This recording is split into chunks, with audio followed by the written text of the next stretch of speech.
Welcome to day 8 of the 25 days of empowerment. It is April 8th, 2024, and today is the day of the new moon eclipse. And I am Emiliana Patrick.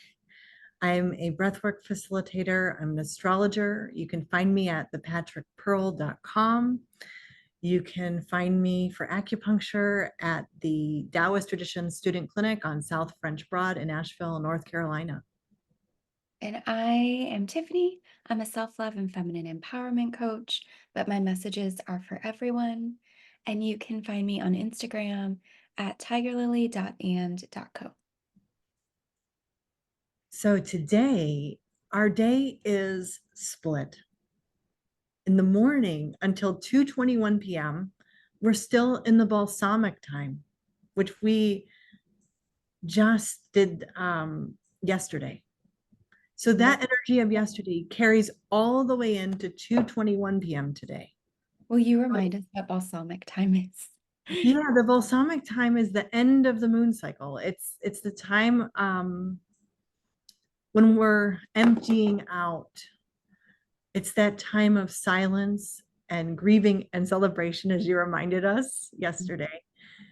And we're continuing to let go. So this morning, if you find there's more to write about and burn or flush or bury, then absolutely until 2:21 p.m., we're in that letting go time. Thank you. Yeah.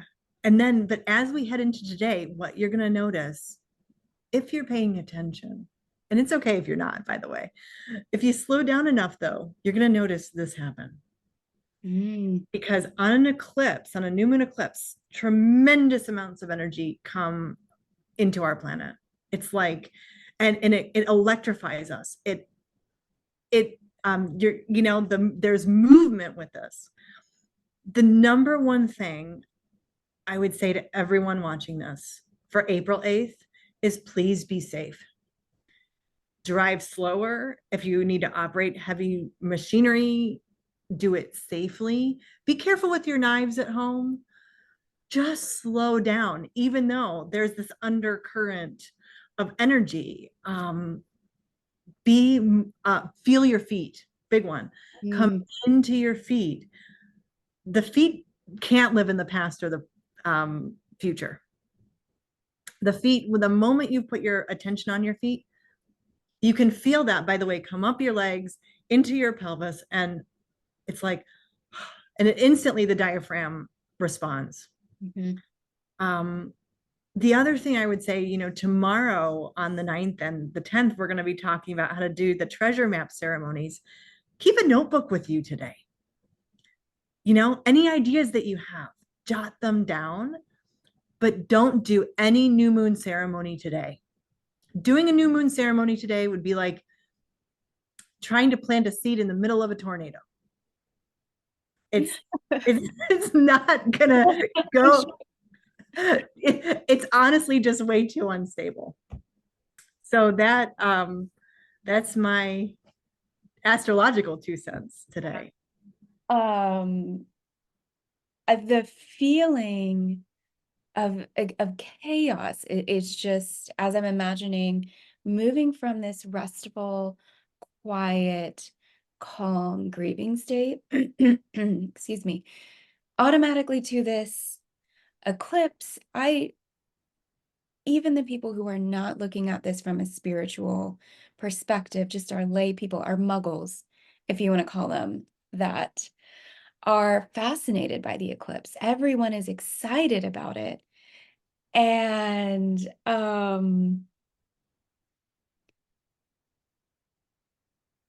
it is a swirling storm inside of my head. And I've been recently doing a lot of reading around trauma and feelings and emotions and how they show up and are held in the body. And earlier when Emiliana and I were planning this, she she said, what should people do? And I was like, well, to me, it sounds like a nice day to just stay in and watch a movie. And she said, but that's not what you're going to want to do. So I'm getting the sense that our emotions are going to kind of feel a little trapped. And because everyone collectively is going to be feeling this, my gut instinct is to tell you to stay home if you can. And after the grief, now we have this big jolt of energy and celebratory chaoticness, whatever we want to call it. And looking at feelings and emotions and the body, I'm going to advise you to shake it out, to put on some music and just like move your body, wiggle. Because what happens with animals when they go through basically what we're going through, we're finding that they will physically shake it off. When my dog is on the walk and I have to tell him no, and he gets kind of annoyed, he literally shakes his head and we move on. So I'm going to encourage you to do something similar. Put on music that makes you move and get it out so that you're not on the road with the rest of the collective who is unconsciously moving through this, so that you're not going out into the community and maybe saying something that you don't mean or Yeah, Mercury's still retrograde. yes, yes, and everyone's feeling it, and you may be in full ownership of yourself, but that doesn't mean that you're not going to get that type of energy thrown at you. Mm. So protect yourself, and if you do go out, I will be going out because we live in the world. Just move slowly and cautiously, and just know that everyone's experiencing this. So offer everyone just kindness and compassion. And don't forget to offer that to yourself. Um, the energy of an eclipse, what makes it unstable is the amount of energy coming in. That's the only, at every new moon, energy comes in. At every new moon, we feel better. At every new moon, we feel this like, oh yeah, it's like in our world why we have quarters, why there are natural endings, because we all need a fresh start, right? And that's what eclipses offer us. They offer us the fresh start for the next 6 months. They bring us the insight over the next few days. This is why we're doing ceremony on the 9th and the 10th. The insight happens during the new phase in darkness. The new moon is dark. And that's where true illumination, which only comes from within, can happen. Mm. Now, the next part of the revelation comes at the full moon. We'll talk about that on the 23rd when we do that.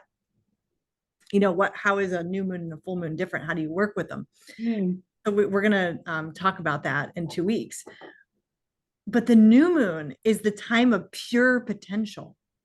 Mm. So the amount of energy coming in is just immense. And it always brings with an eclipse the unexpected. Why? Because there are parts of us that we're not acknowledging, ready to be shaken up. And it brings that into our awareness.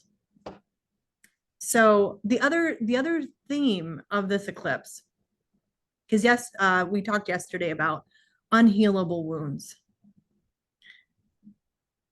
is what is our response to the unhealable wounds?